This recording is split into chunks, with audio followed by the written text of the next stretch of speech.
Over in Vermilion Parish, News 10's Rodrika Taylor spoke with different city and parish officials about how they are responding to the weather conditions as we deal with melting ice and cold weather.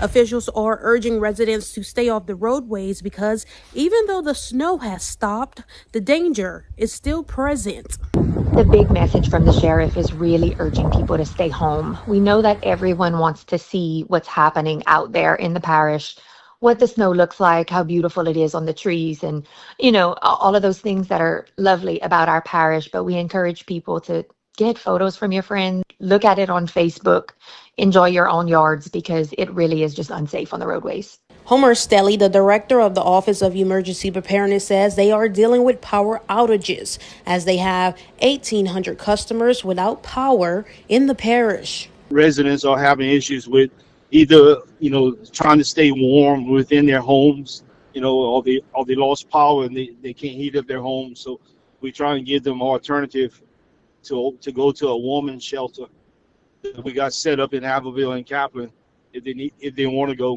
but again, you got to be careful if you drive it on the roadways. A big concern for areas such as Abbeville and Erath is the water system.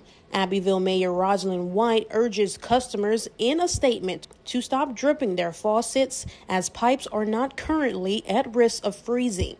We are getting a few calls of busted pipes.